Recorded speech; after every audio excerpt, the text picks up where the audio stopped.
Hello, welcome back to the Masonic Roundtable, a weekly program where Masons from around the world get together to talk about Masonic news and opinions in a friendly and social manner. The standard disclaimer applies. The thoughts and opinions expressed here are solely the opinions of the participants and do not represent any Grand Lodge statements or positions. Make sure you keep your conversations open for the public and on the level. To interact with us, send questions or comments to our Twitter page at Mason Roundtable or on the Facebook event page for episode 132, What to Expect When You're Expecting. As for introductions, my name is John Ruark, past master of the Patriot Lodge, number 1957, in the academic land of Fairfax, Virginia. And I'll hand it over to the mobile Masonic command vehicle, Robert Johnson.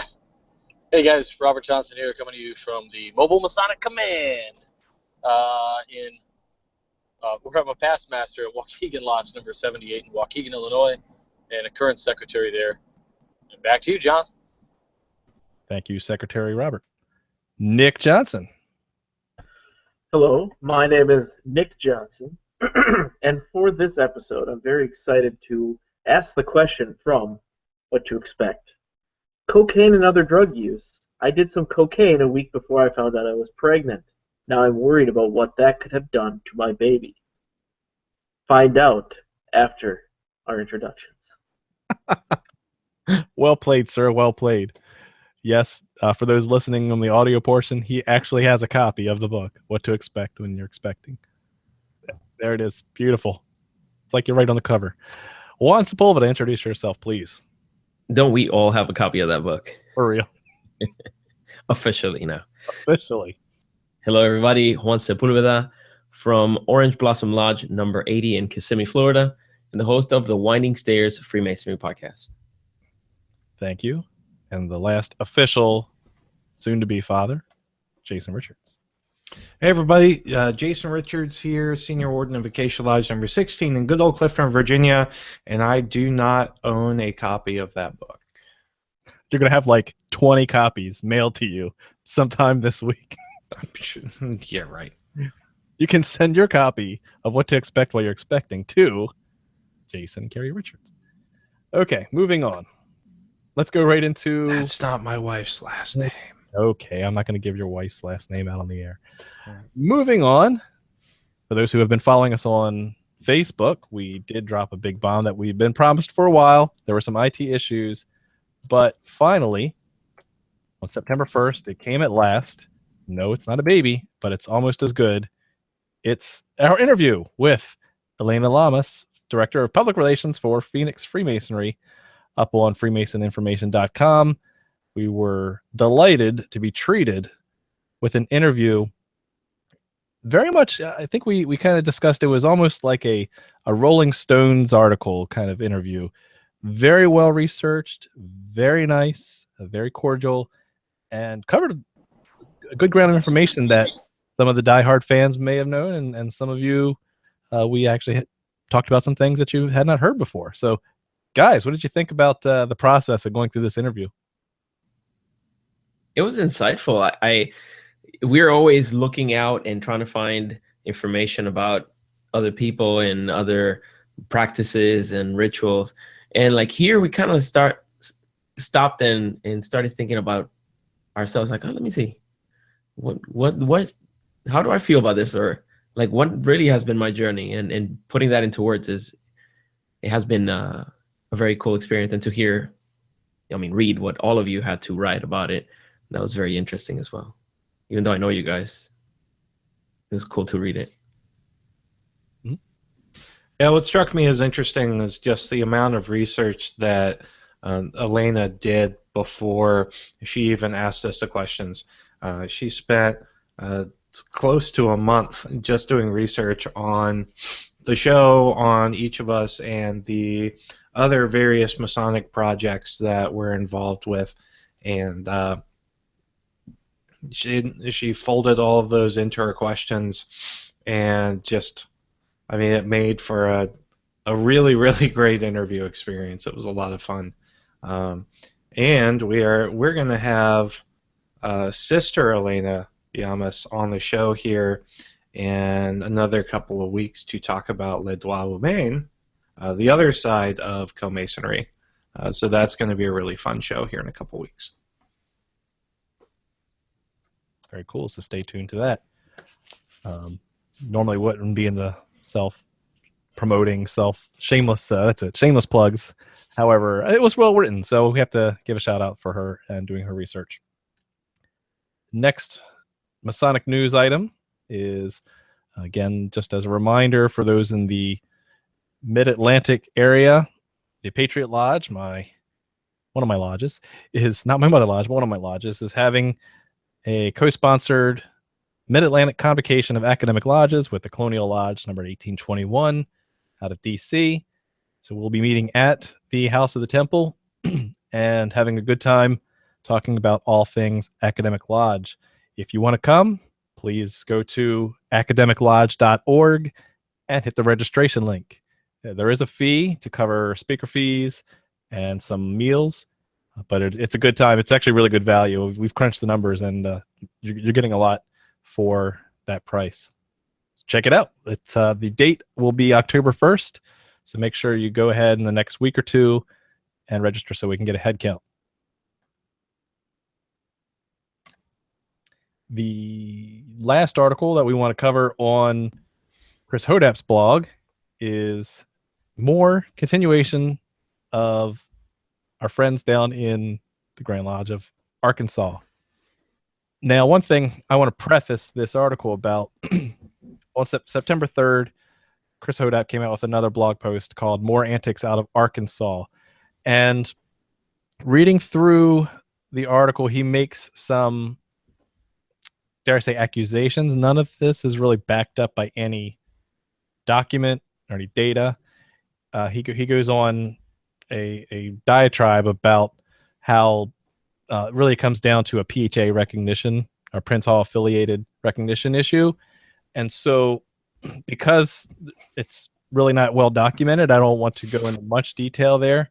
We kind of debated, should we talk about what are the long-term impacts of what basically Arkansas is doing, even if it is based on a PHA recognition issue. But Jason had a good point. If you go down to Chris's update posted September 5th, he does want to give a point of reference. And this is cool. Why? Because it's data and membership statistics. To which Chris Hodap continues, the Grand Lodge of Arkansas plummeted from 12,026 members down to 9,078 members between the reported years of 2014 and 2015. That's a loss just shy of a quarter of its membership in 1 year. Moreover, between the 13 years of 2002 through 2015, the average loss of membership across the board among all U.S. Grand Lodges is 32%. Arkansas, however, leads the list with a combined membership loss of 56%. No other state even comes close to that.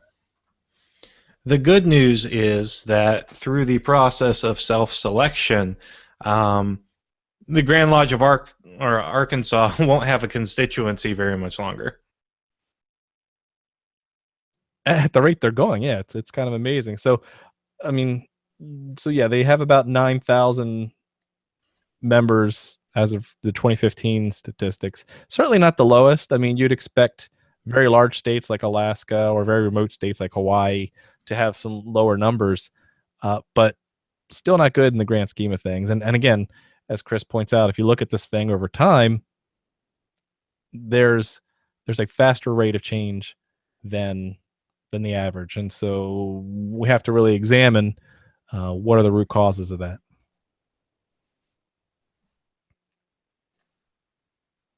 Cool. Anything else? Great. Based on that, let's switch over to everyone's favorite Masonic trivia game show called the Masonic Monday Question. On Tuesday. Oh, mixer fail. Wow. I feel insulted. I feel insulted. Okay, so fix that in post-processing. Exactly. We need make it scarier this time. Frightening. All right, so last week's question was about Shrine. I know, all you guys blew your minds going, what? Shrine, really? Anyway, good job. The answer was Panama. and it actually occurred on Labor Day at the Canal Zone, and it was hosted by Osmond Shrine of St. Paul. So excellent job, guys, especially to Mike Hambrecht, Christopher Croto, Brian McCullum, Matt Stang, Blake Miles Leach, Jason McKean, Joey Boyer, James Webb, Tyler Mo Slepica, Frederick M. Cheeseborough, and Ed Potter. Great job, guys. You answered the question correctly. Now, are you guys excited for the scary, very difficult question? I know this because on Monday I released it, well, technically Tuesday, and I've only had one correct response. So have fun with this one. The Masonic Monday question for the week of September 5th, 2016. The Rose Croix and Rosicrucianism weaves its way into much of Freemasonry, particularly during its early period. America was no stranger to the Rose Croix during the 18th century, with a number of bodies and degree systems connecting themselves to the haute grade. In New York, near the end of the 18th century, a group of French Masons constituted this Rose Croix body, unrelated to the degree of the same name found in the Rite of Perfection, now the ancient and accepted Scottish Rite. What is the name of this local, now dead, New York Rose Croix body, and under what degree system was it founded? When you have the answer, send it to masonicmonday@gmail.com. Don't forget to include your lodge name, lodge number, and the hashtag, is Doctor Strange getting released yet? Back to you, John. Excellent. Great. Well, here we are very quickly to our topic this week, which is based on a user or listener requested topic, which is suggested by listener Christopher Martone. What is life like through the candidate's eyes today? And so what we're going to do is talk about, the title of the topic is jokingly known as What to Expect When Expecting Degrees, building off of Nick's book that he seems to be endorsing all of a sudden. If you read it, if you read that actual maternity book, it's about half right. But here we're going to be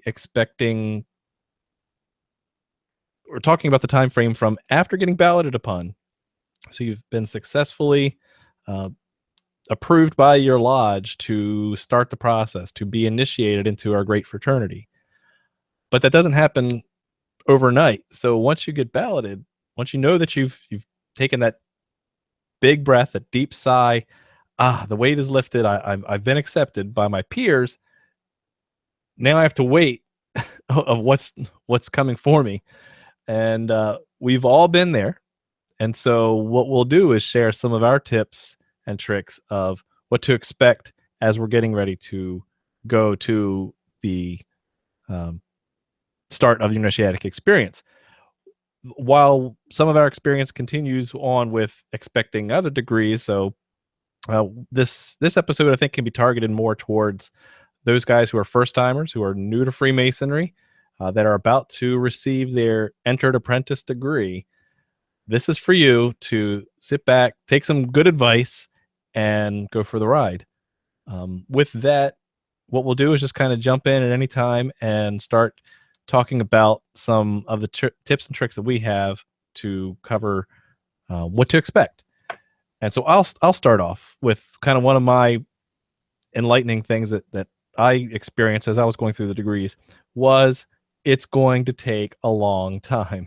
No, really, if you think it's going to take a long time, double it, because especially nowadays for this generation, we're more of an instant gratification society.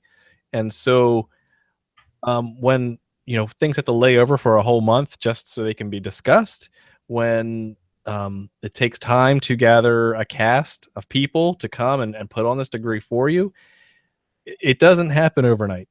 It's a big production. It's there for you, and it takes forever. So my piece of advice to you listening is patience is a virtue. that this whole process of going through the degrees has taught me that it's worth waiting for. It takes time. Just go with it. Don't start asking, well, when's it going to be scheduled? Who's going to be there? Just let it go, because they're going to take care of you. You guys want to add on to that? It's especially a long time if you don't know anybody who's a Mason. That is true. So I'm currently fighting an unwritten rule in my lodge. That is, you have to know the petitioner for an entire year before you're allowed to sign their petition. And I'm all about guarding the West Gate, but if they're the guy who's showing up consistently and you're getting to know him very well, there's no reason to artificially, extend that time out, because what I've seen folks come through the door at my lodge. I've seen 4 or 5 of them now who've come through the door. They don't know anybody. They're interested, and we say, okay, welcome. We'll give you the tour. Here's dinner. Okay, we'll come back in a month. And they stick it out for 2 or 3 months, and then we never hear from them again. And I know the naysayers are going to be like, well, that proves they just weren't interested. So I'll play devil's advocate in that case. Well, then have the brothers reached out between those months, right? Have they tried to just go out with a beer, with the guy? No, you know how busy our district is. That's true. It's a poor metric. Plus, being a data guy, show me where it works, right? Show me where this unwritten rule actually works or it doesn't. Are there exceptions to that rule? Like, let's say somebody knows somebody, right? Is there like a speed up process? Because that again, something I'm fighting. Yeah, because that creates this dual track, and it's kind of interesting when you're related to a Mason versus when you're not. The learning curve for a non-Mason that comes from a non-Masonic family is much higher, right? Yeah. And I think that's something that also new guys should expect, is that if you're not a Mason, unfortunately, just because of how humans are, you're gonna be playing a small amount of catch up. Not a lot, but you're still gonna be having to play catch up. So make a friend immediately and just work with them. So Nick, do you have any recommendations? Let's move on to you next. What would you tell someone who's expecting their first degree? Let's see. I would say expect that there's going to be social time, and that's something that I've noticed a lot of guys kind of, they come in and they're assuming that like we're these robe wearing mystics that just chant all day, but no, there is a social aspect to this fraternity, and you'll probably have to at least participate in some way to make sure that it's just a part of the three-legged chair in this whole thing. It's you're doing mental work, you're doing ritual work, but you're also doing social work, and so you're going to have to mindless chanting is social. That's true, and I love the chants just like everybody else, but sometimes after the 340th time that we do it, but no, seriously, yeah, expect social time. It's very important. It helps you grow as a person. I know there are some people that are, what do you call it, the opposite of me, introverts. And so they will definitely find something in Freemasonry, but you just might have to work a little bit.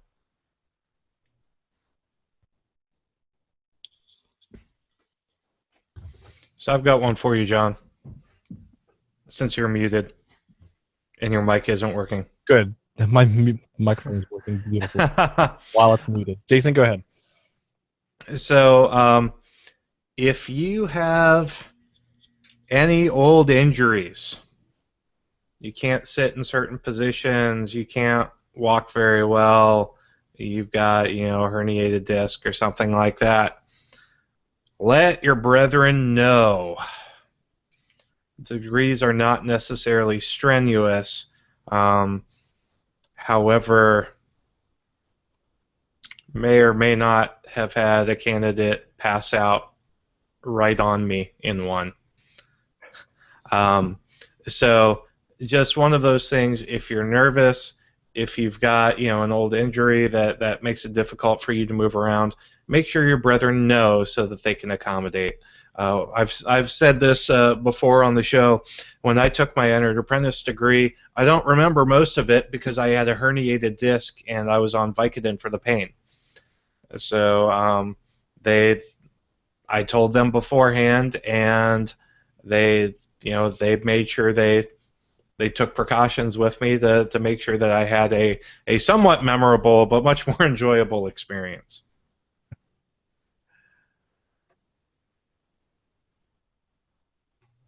Okay, Juan, go ahead. All right.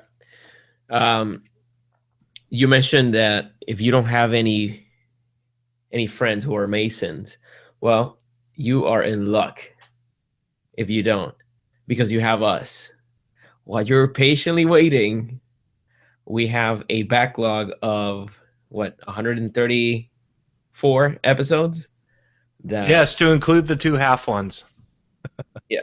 So, like, I'll give you my example. When I submitted my petition, I did so towards the end of the year. So it was in the fall, and as many of you know, that's when many lodges have elections and they have that change of the old guard, and that takes a long time.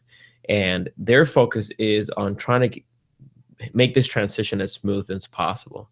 So just because you have some radio silence doesn't mean that you haven't been accepted or that they neglecting you. No, this is something that they need to focus on now. And then at the beginning of the year, things might start moving a little faster. So what I had to do was to listen to some knowledge and some light from Brother Eric Diamond. John, you want to say something? Well, actually, yeah. So I didn't realize that. I had the same experience. I submitted I submitted a petition in the late summer time frame of 06 and got balloted, and the ballot was clear in the October time frame, which is an awful time frame to be accepted because November is usually the outgoing worshipful master's last year or last month.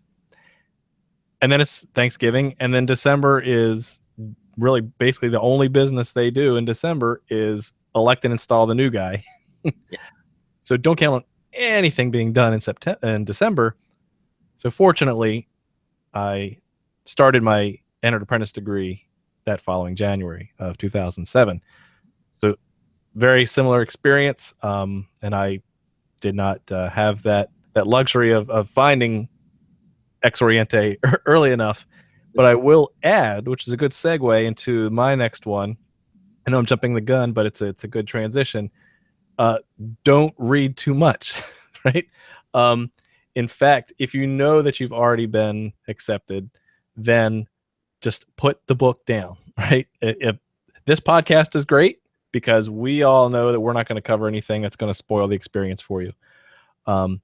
But stop reading if you can. Just put the book down, walk away, and then pick it back up when you're a Master Mason and go. With an exception. What? I will say, you can read the hell out of Chris Hodap's Freemasons for Dummies. And I disagree. It's one of the best introductions to the fraternity that you can have without spoiling too much. That's right. I'll disagree out of spite and a little bit of truth there, too. That I think there's some things he dances around as well. There's one particular chapter that you could use to skip over. Everything else is great, despite what John says. I don't subscribe to reading any books at all before I joined. And, but what I did do, the only thing I did was I read the Freemasonry entry on Wikipedia, and that was it. That's safe. And you know why? Because they're actually brothers who moderate that, which is actually kind of cool. I didn't realize that until I was looking through the history, and the whole Freemasonry group of pages is actually moderated by brothers. So good job. I got a little bit squeamish too, because I had been reading, and that's how I got an interest in it. It was a book of Masonic tapestries, and I saw like a relief in one of the books, and I said, what's going on in that photo, or that, that tapestry? I really didn't understand it, and then I just said, you know what, dude, just put it down, because you want to do this. Let's not spoil it. And then of course I put it down, and I gave the book back to my friend Yuki, and I don't think it was like 4 years later before I joined. So I had time to forget. What would be your piece of advice to someone about to get their apprentice degree? Gosh, to expect that it is likely, unless you are joining and you've done your research and you're joining like a super ritual serious lodge, it is highly likely that there will be things that might put you off initially. Just behavioral things like, go on. I put a meme out a long time ago, and it was like, I farted in the prep room, candidates changing. Like, it's a fraternity, and sometimes guys, they really just take it to the... So you're saying that's actually happened to you? Yeah. I mean, I had knocked on the door, and it was about to start. I was about to walk into the lodge for the first time, and this guy totally rips and starts laughing, and here I am. I'm trying not to laugh because I'm a dude. I'm going to laugh at farts. But this is supposed to be this super serious thing, and I kept trying to think to myself, don't let that ruin it for you. Don't let that ruin it for you. And of course, it didn't really, because I think my mind was strong enough to just put it aside. That's one guy. And it was what it was. I thought we all had that great moment, where we realized, oh my gosh, this is really happening, and that was really cool. And I think that feeling kind of supersedes some things. But definitely, my advice would be to take it one step at a time, and if somebody says something kind of off-putting, don't let that taint your experience, and don't let that be the end-all of Freemasonry. Like, I know first impressions are the best, but just roll with it. And not to make light of a hashtag campaign that was very successful, but it gets better. To that point too, ignore the goat, right? Yes. There was so much goat talk in my God, it's so stupid. Every degree. Yep. Oh, we're getting the goat warmed up for you. First time I heard that joke, I kicked the slats out of my crib. I actually told a goat joke. I'm not even kidding. I did. Like, when I was an entered apprentice, I sat down and said, so I keep hearing about this goat. Where is it? And they're like, that's not even funny. You Minnesota boys. You guys had the goat conversation as well? Yeah. And initially, of course, I had no idea of what these people were talking about, or like what's so funny. But for anybody who has ever been a third wheel to an inside joke, that's exactly how it feels. Like, if that's your intention, to make the candidate feel like he's an outsider and like he just doesn't belong, yeah, go for the goat joke. It's a sure way to alienate a person. Like the other week when we talked about William Morgan, and the cover of his book that was published or whatever has like the dude on the goat. Yeah. And those postcards with the goat, like, ride the goat. I don't even get it. Thank you. It's so stupid.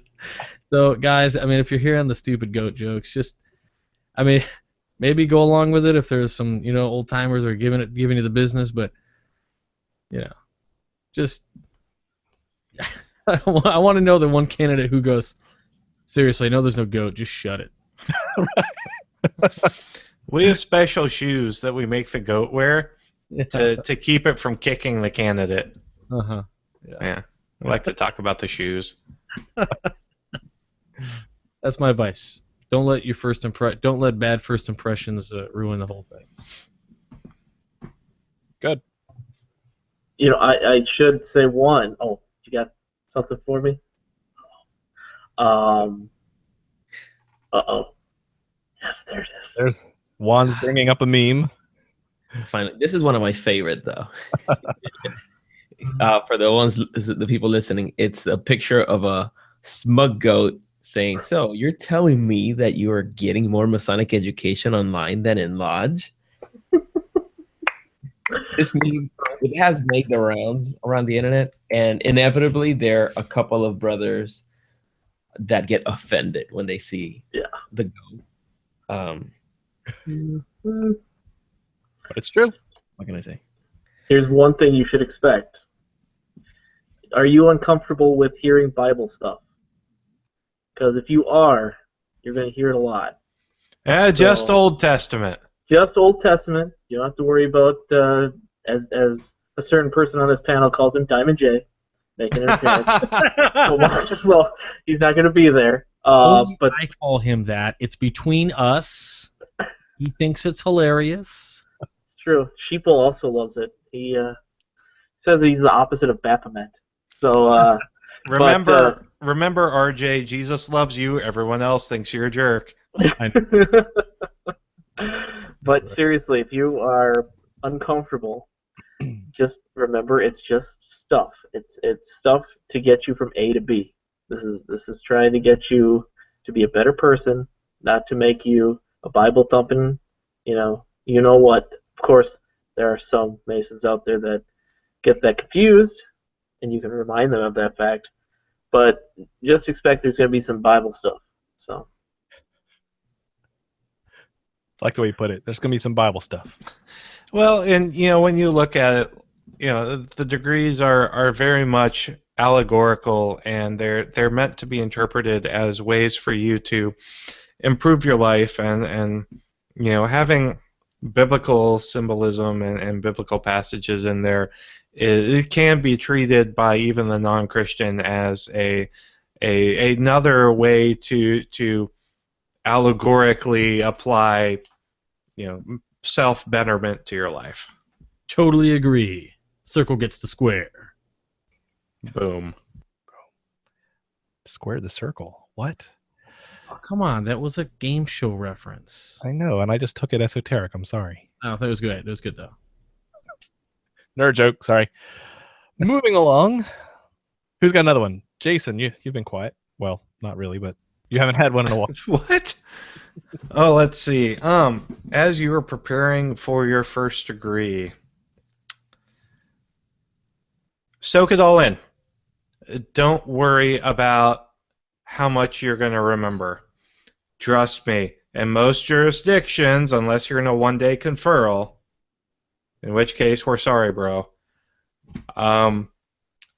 you will get the lessons of the degree drilled into your head more times than you can count after the degree's over.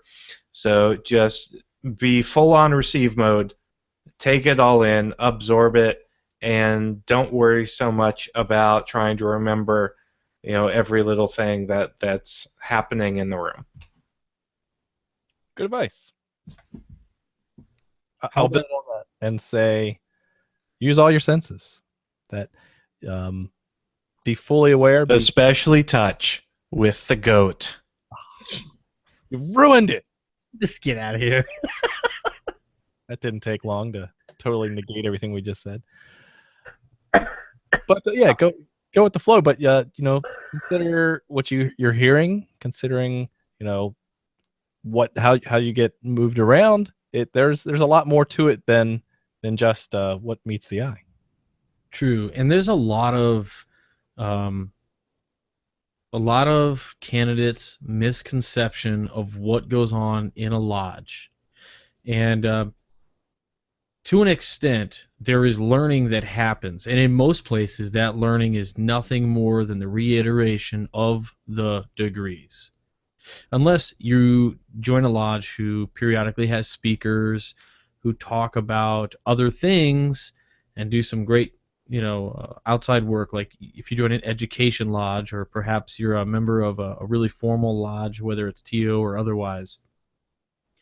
I wouldn't, if you're just like a member of a regular lodge, like say here in Illinois, it's not typical to get that kind of thing usually.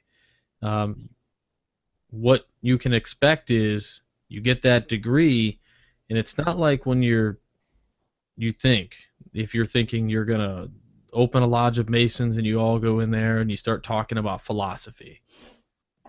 That's not realistic. That is something for you to like talk about and to maybe have a study group or something else. Like that's totally fine. And just the dynamic of the way lodges run today is very different. I do think it is coming back to a point where that kind of thing will come back to lodge, philosophy talk and things of that nature. But currently, I would say don't go in expecting that, because if you go in expecting that and you get a meeting where you're reading minutes and you're not enjoying it, you're setting yourself up for failure in some cases.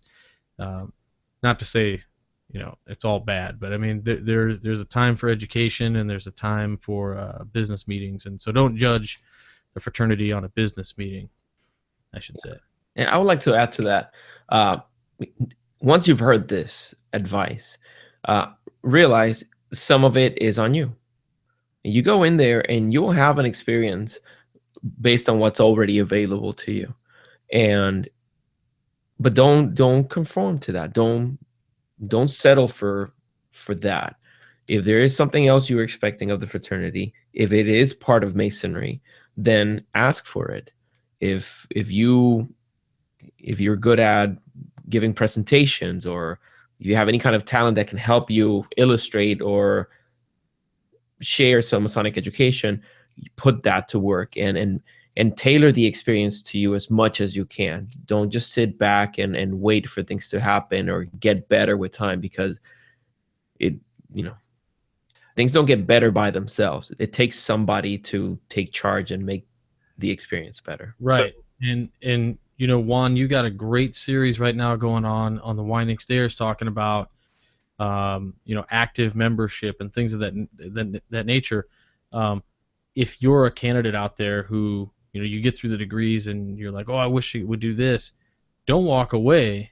Yeah. Get in there and do it. Yeah, totally. True story. So the guys know that I just got initiated into another body of Masonry, and while my expectations were high, the initiate experience was probably one of the worst ones that I had seen in all the degrees of Masonry so far. So I was a little hurt. However, I immediately, before that meeting was over, took it upon myself to come up to the head of that body right after the meeting and say, I want to help. I want to be part of the next cast. I think I can help with some research papers. And so jump right in. So not to scare people off who are, experiencing the degrees of Freemasonry for the first time, but it does happen. It can happen. And if that happens to you, just, realize that there's much more, as all the brothers have said here, there's much more to it than that specific point in time and that specific business meeting that you may go to next. But overall, be the change you wish to see in the world. Thank you, Gandhi. And the last point that I want to make before we move on, unless any guys have anything else they want to jump in with, I did have one other reserved comment, which was wear a nice suit. That this is all for you. When you go for your entered apprentice degree, there's a cast of tens of people that are going to be there just for you. So give it some respect that it deserves. Try, my personal thing is try to dress at least one notch up above what the average attire is. It's your day, and you may there's going to be pictures taken nowadays, so might as well clean up, look good, look sharp, and have a good time. Yeah, and I just want to make one last point too, is we talked a lot about expectations. This is what the show's about, and there's been some focus, I think, a little bit on the negative side, right? But something I'm sure that you can expect is to instantly have a ton of new best friends, like fellowship that is unrivaled. And I think that's really, really important and a huge part of what to expect. So, like I said, there was a lot of things that maybe we wanted to prepare you for that if you felt a little bit uneasy about, or maybe you already got your EA degree and you're sitting there going, yeah. But the other, side of that coin is, of course, this beautiful thing that we have, this fraternity, and just the fellowship alone and your opportunities to learn within is something else to expect. I applaud you for that, because sometimes we do get on our negative soapbox, and we feed off of it, of course, and we do it out of love. We really want to help you not have a horrible experience, and even if you have a bad experience, to try to find what to do with it to flip it around. So I'm glad that you mentioned that. Yes, there are a lot of great things, and I'm very happy that I petitioned.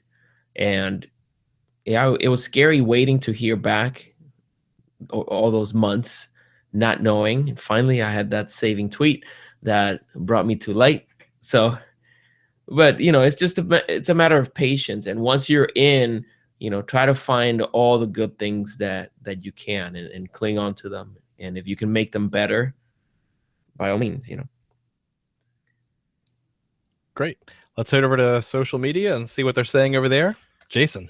All right, we will start with Brother Doc Gentry, who says there's actually in Illinois an On the Threshold class that can be done with the family, and in fact should be done with the family. So, RJ, do you know any more about that? Heck yeah, and Doc Gentry is like the only person that I know who does that and makes a point in teaching people to do that. It's essentially, when you become a petitioner or somebody who's interested, in Illinois, we have a set of books, and the first book you get is called On the Threshold, and it's a little bit of history. It's what to expect, kind of, and it's really, really cool. But one of the really nice things and options we have actually is what Dan has done is he's invited the brother's family and children to the lodge, and he's come out to my lodge, and he's met candidates there, and essentially went through the whole book with them, did some Q&A, gave them a lodge tour, took real time with the family. Hey, these kids might be 10, 11, 12 years old. Do you have any questions about what your dad's thinking about doing? Do you have any reservations? Here's some cool symbolism and kind of what this means. And, talking to the wife, he really, really focused, and he was a great asset to the First Northeastern District here. Unfortunately for us, but amazingly for him, he is pursuing a new career out in Seattle, Washington. So I'm really bummed out that he's not going to be my district education officer. But all good things, right? But yeah, but Dan, he's still playing D&D, so it's okay. Heck yeah. It's going to be amazing. So yeah, Dan, great point. On the Threshold is amazing, and it is a great class that we can give the families. All right, so moving on. Brother Alex Powers posits an interesting theory on the origin of the goat. He says he's been told that the goat deal actually comes from an old initiation ritual in the Oddfellows. Not sure how much merit is in it, but he did once come across a picture of a rigged-up bucking wooden goat.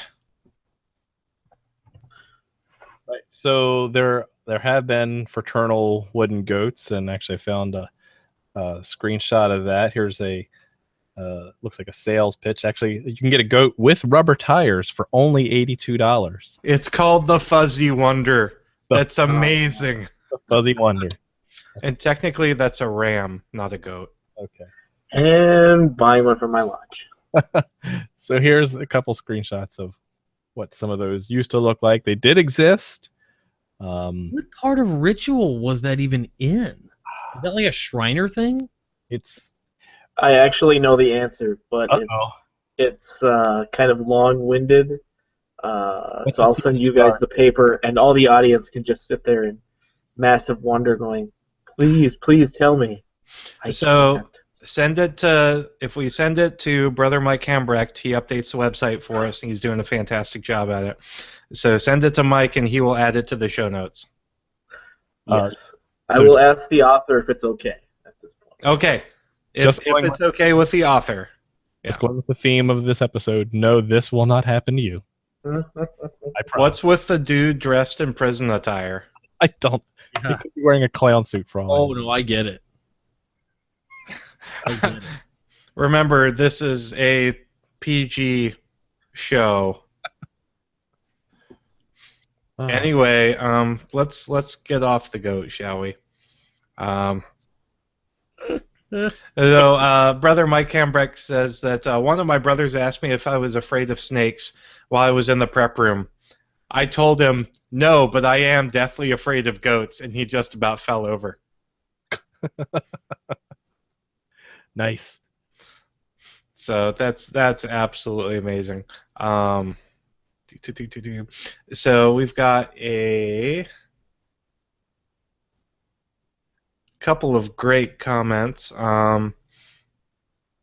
Best thing that we can suggest: read nothing regarding any of the degrees and be patient. Brother Jacob Barnard agrees with that and says it's hard to avoid if you're researching, but really the entire Masonic experience will be better if you just delay that instant gratification and don't look up everything that you're interested in.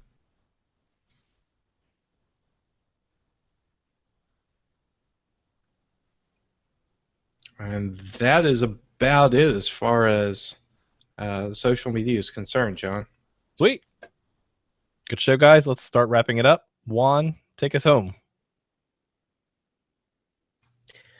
Ask questions. If you're expecting and you're nervous, you don't know what's happening, you're in radio silence, like I said, call somebody, ask questions. Just by asking questions, you're not going to get disqualified or blackballed, which was one of my irrational fears. And now in retrospect, ask questions like, what's going on? Like, should I be concerned? Is there anything you're expecting from me? Should I do something in the meantime? Do you want me to come to the, before the meetings and help in the kitchen or anything? Make yourself a part of the group.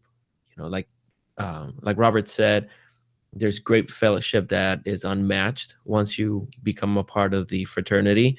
And for many brothers, and this is something that we do at Orange Blossom, is that before anybody goes for the degrees, they become part of the meal.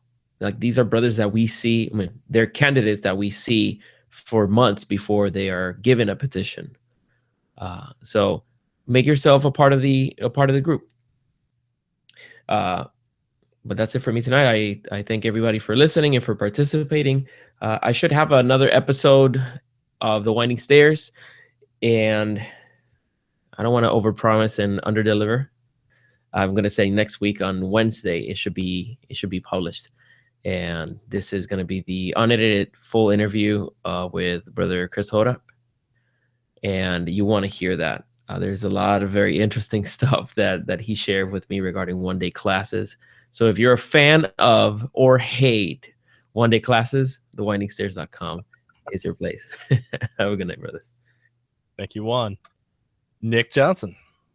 Sure. It's kind of interesting. I was thinking about all of our answers going forward in this whole episode, and they're all managing expectations.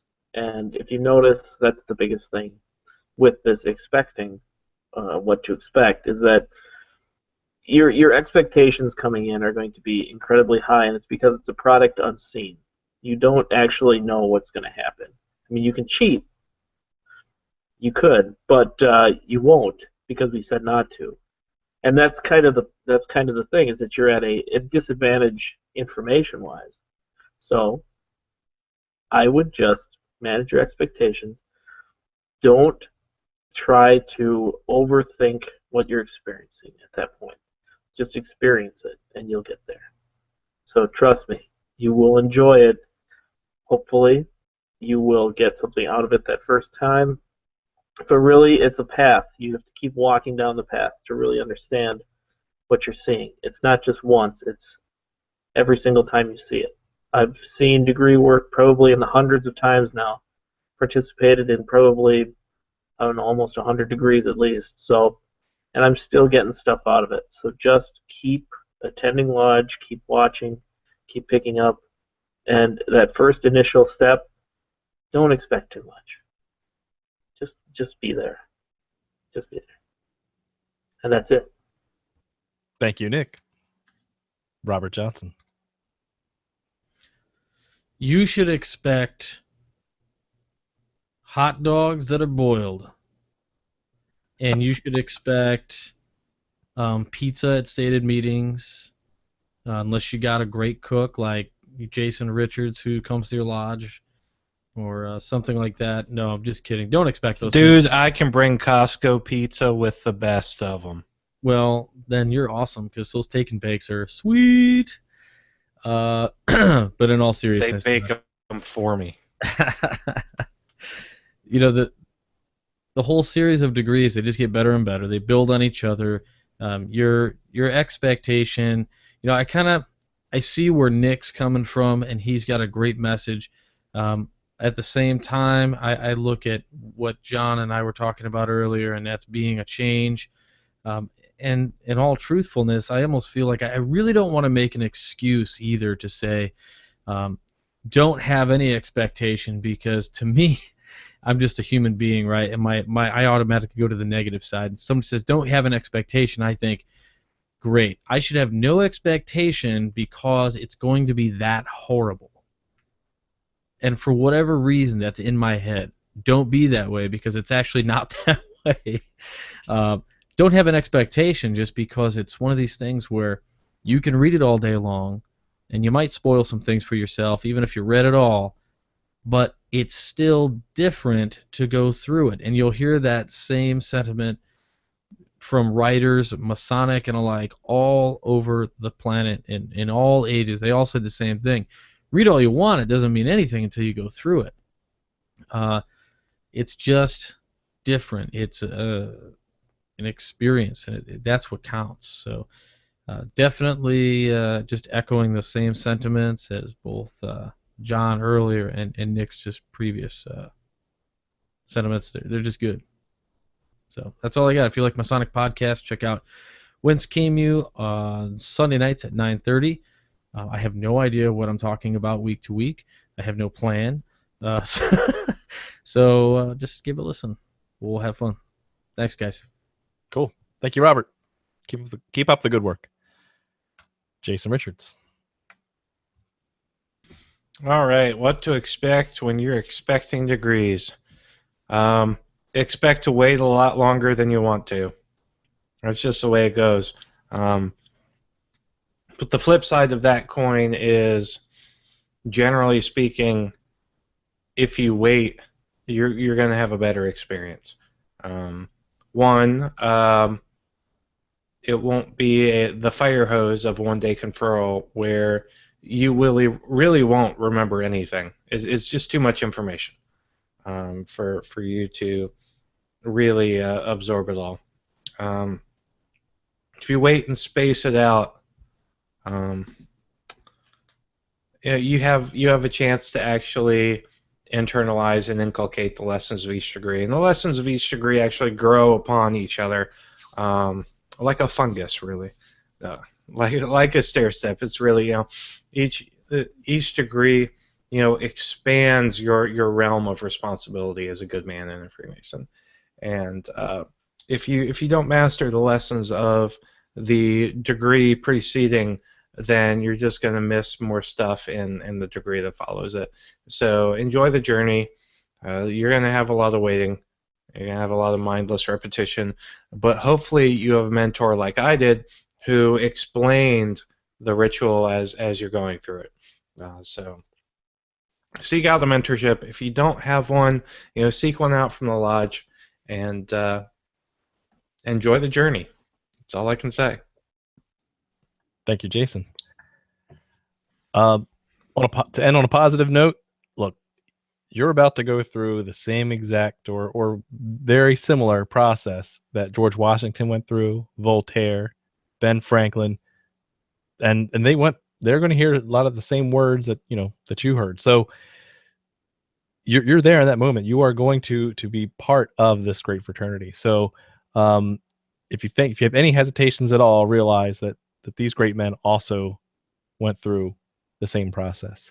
So it can't be all that bad, right? If you have any anxiety, don't, and realize that the system of morality that we have is awesome. So that's my last kind of hurrah for just alleviating some of the anxiety that someone might have as they're about to get their entered apprentice degree. In more detail, I did want to add that on theMasonicRoundtable.com for episode 132, I did share a copy of a PDF that it really isn't that broadly spread around Virginia. Actually, Jason didn't even know about it. And that is questions and answers for the postulant, which is actually something that we have available at the Grand Lodge of Virginia to kind of have like frequently asked questions for the guys as they're getting ready in the prepared room. Like, this is basically for the stewards who are going to be hanging out in the prep room with the candidate. So, why are we doing degrees? Why am I dressed this way? What is all this hazing I keep hearing about? Go take a look at that. It's actually a really good, short, 3-page summary of answer some of the basic questions, and it's a good start. So if you haven't seen anything like that, go take a look. With that, that's all I got. Thank you very much for watching, and keep searching for more light. Have a good night.